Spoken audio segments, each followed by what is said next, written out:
जिनकी टीकाएं हैं, ऐसे वाचस्पति मिश्र जी ने ब्रह्म सूत्र के ऊपर जो उनकी भामती नामक टीका है, उस टीका के मंगलाचरण में कहा है, नत्वा विशुद्ध विज्ञानम शंकरम करुणाकरम भाष्यम प्रसन्न गंभीरम तत्प्रणीतम विभज्यते।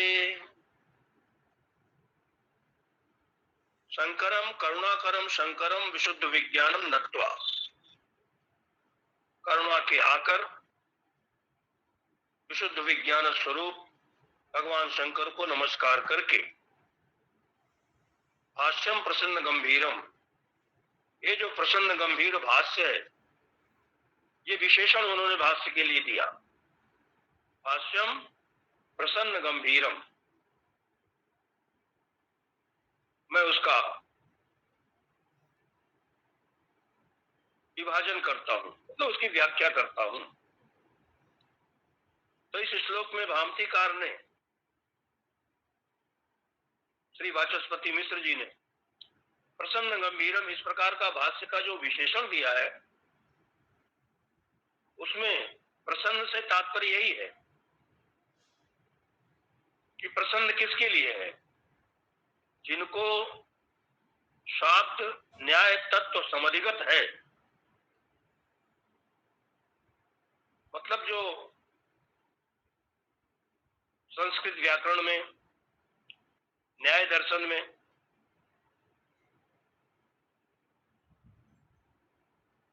कुशल है, जिन्होंने न्याय और व्याकरण जिनको समधिगत है, अच्छी प्रकार से जिनको ज्ञात है, ऐसे लोगों को तो भाष्य के श्रवण मात्र से ही अर्थ का बोध हो जाता है।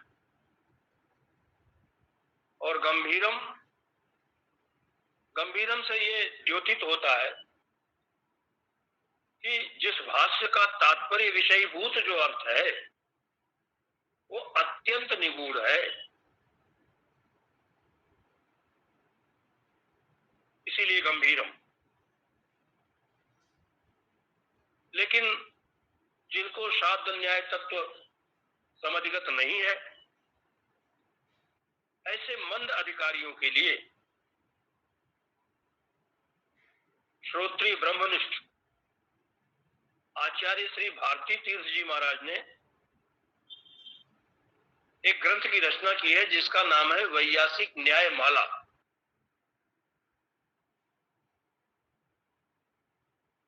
उसके अंतर्गत ब्रह्म सूत्र के में जितने भी अधिकरण हैं, ब्रह्म सूत्र का विभाजन अधिकरणों के आधार पर भी किया गया है। तो अधिकरणों का सार संग्रह किया है भारती तीर्थ जी ने अपने ग्रंथ में, जिसका नाम है वैयासिक न्यायमाला। और उसमें ग्रंथकार ने स्वयं टीका भी लिखी अपने ग्रंथ के ऊपर संस्कृत में।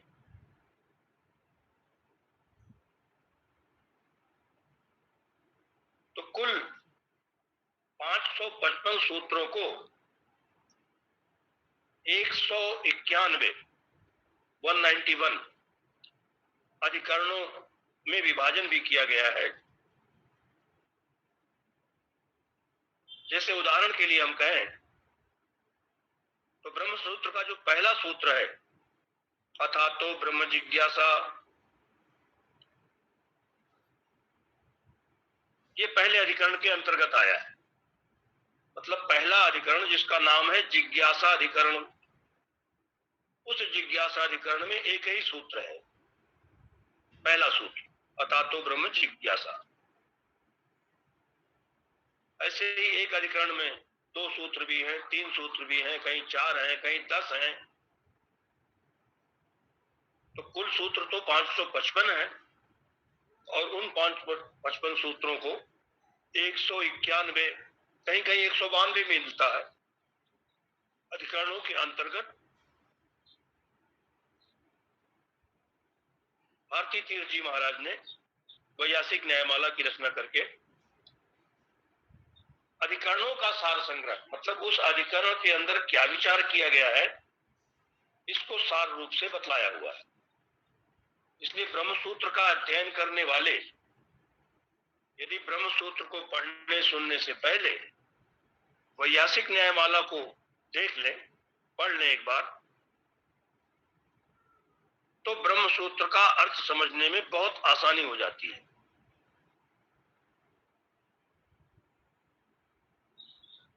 उन्होंने लिखा है स्वयं ही अपनी टीका में, सूत्रादीनाम अति प्राज्ञ विषयत्वात् मंद बुद्धि अनुग्रहाय श्लोकैः एषा माला स्फुटम संगृह्यते।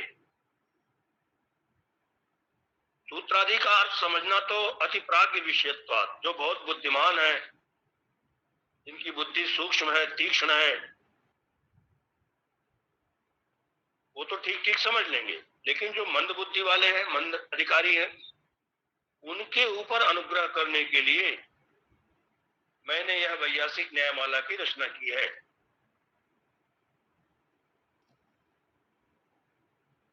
और वैयासिक न्याय मतलब व्यासेन उक्ता वैयासिकी, जो व्यास के द्वारा उक्त है, भगवान वेद व्यासी के द्वारा, वेदांत वाक्यार्थ निर्णायकानि अधिकरणानि न्याया। अब न्याय किसको कहते हैं? तो वेदांत वाक्यार्थ का निर्णय करने वाली जो अधिकरण है उन्हीं को कहते हैं न्याय। मतलब न्याय का अर्थ हो गया, अधिकरण का अर्थ हो गया न्याय, और उनका तेसाम अनुक्रमेण ग्रथनम माला, उन्हीं अधिकरणों का, उन्हीं न्यायों का अनुक्रम से ग्रथन करना, गूंथना, एक माला बन गई। तात्पर्य है कि महर्षि वेदव्यास जी के द्वारा बनाई गई जो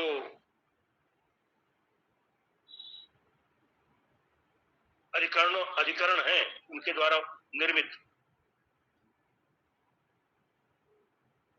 उसकी माला, उसी को कहते हैं वैयासिक न्याय माला।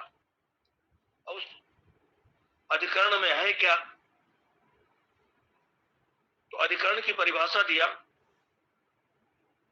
क्योंकि शांकर भाष्य में भी हम देखते हैं, जो ब्रह्म सूत्र के ऊपर शांकर भाष्य है, उसमें भी समान विषय का प्रतिपादन करने वाले जो सूत्र हैं, उन सूत्रों को अधिकरण नाम से विभक्त किया गया है।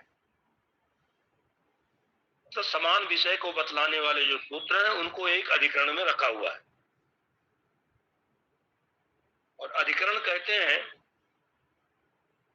विषयो विषयश्चैव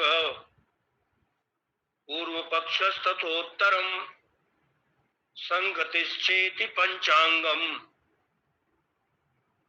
शास्त्रे अधिकरणम मतम। शास्त्र में उसको अधिकरण माना गया है, कहा गया है, जिसमें 5 अंग होते हैं। ये कौन कौन से? कहते हैं विषय। विषय क्या है? किस विषय को लेकर के इस अधिकरण में विचार किया गया है, और ये पहला अंग हो गया। किस श्रुति को लेकर के, किस वेद मंत्र को लेकर के इसमें विचार है। फिर विषयश्चैव, इसमें शंका क्या है?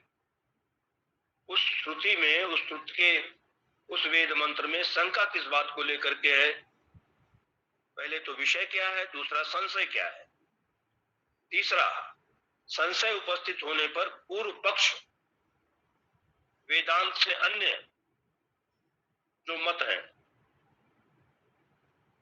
उस पर पूर्व पक्ष क्या कहता है, और तथा उत्तरम, और फिर उत्तर पक्ष अर्थात सिद्धांत, सिद्धांत से क्या निर्णय दिया गया, और संगतिश्च, और संगति क्या है, पूर्वाधिकरण से उत्तराधिकरण की संगति क्या है। ये 5 चीजें जिसमें रहती हैं उसको कहते हैं अधिकरण। तो वैयासिक न्यायमाला में जितने अधिकरण हैं ब्रह्म सूत्र के अंतर्गत, सभी के ऊपर एक अधिकरण को एक श्लोक में भारती तीर्थ जी ने बनाया है। एक ही श्लोक में यह बतला दिया, ये 5 अंग उसमें आ जाते हैं। इस अधिकरण में अमुक मंत्र के ऊपर विचार है, इस पर ये संशय है, और संशय होने पर पूर्व पक्ष का इस पर क्या कहना है, फिर सिद्धांत से क्या निर्णय दिया गया, और संगति। इस प्रकार से अधिकरण का लक्षण प्रसिद्ध है। तो अब ब्रह्म सूत्र का जो लोग अध्ययन करना चाहते हैं, तो अधिकरण में स्थित जितने सूत्र हैं सभी अधिकरणों में, उन सभी सूत्रों के पृथक पृथक अध्ययन करने से पहले विषय, संशय, पूर्व पक्ष, उत्तर पक्ष और संगति, इन पांचों अंगों से विशिष्ट जो अधिकरण है, उन अधिकरणों के द्वारा जो भी उस अधिकरण का प्रतिपादित अर्थ है, उस अर्थ का ज्ञान यदि हो जाए पहले, तो सूत्र के तात्पर्य अर्थ का ज्ञान होने में, उसके बोध में सरलता आ जाती है। अर्थात सूत्र का अर्थ उस अधिकरण के अंतर्गत जितने भी सूत्र आए हैं, उन सूत्रों के अर्थ को आसानी से समझा जा सकता है, यदि पहले ब्रह्म सूत्र के अध्ययन से पहले वैयासिक न्यायमाला को देख लिया जाए। तो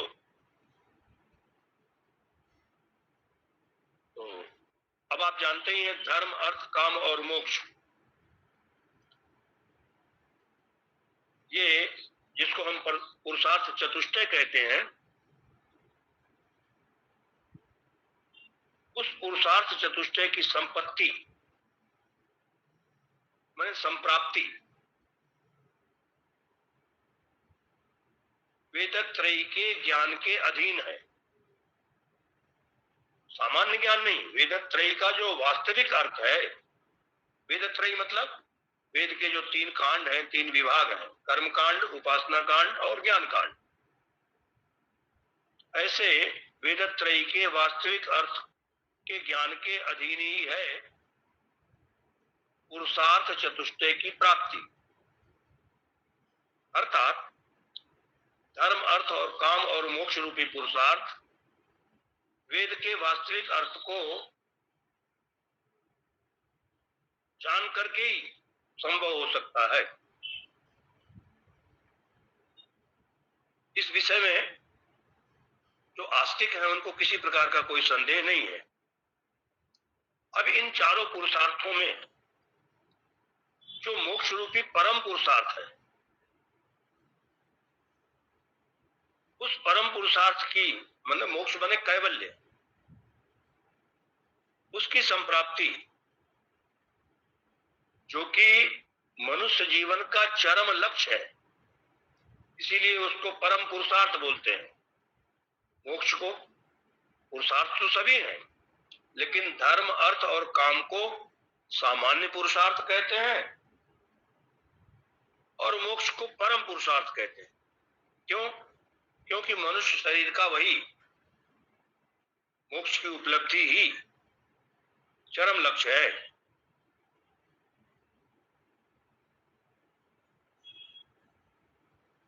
और उस मोक्ष की प्राप्ति नित्य ज्ञानान्न मुक्ति, श्रुति जैसा साफ कहती है। वेद के शिरोभाग उपनिषद में बतलाई हुई, उपनिषद में प्रतिपादित जो जीव और ब्रह्म की एकता का ज्ञान है, उस ब्रह्मात्मिक ज्ञान के अधीन ही है मोक्ष रूपी परम पुरुषार्थ। अर्थात जीव ब्रह्म की एकता के ज्ञान से ही मुक्ति मिलती है, जैसा कि श्रुति साफ साफ कहती है, ज्ञानात् एव तु कैवल्यम ऋते ज्ञानान न मुक्ति। मुक्ति तो ज्ञान से ही होती है, ज्ञान के बिना मुक्ति नहीं होती। तमेव विदित्वा अति मृत्युमेति नान्य पंथा विद्यते अयनाय। उसको जान करके ही ये मृत्यु से अतिक्रमण हो जाता है, मृत्यु से पार चला जाता है, दूसरा और कोई रास्ता है नहीं। ऐसी अनेक श्रुतियां इस बात को बतलाती हैं। तो ज्ञान का मतलब ही है जीव और ब्रह्म की एकता का ज्ञान, वही ज्ञान है।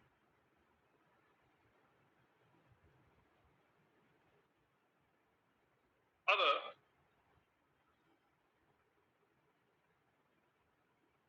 वेदों का जो ब्रह्मसूत्र का प्रणयन भगवान वेदव्यास जी ने क्यों किया?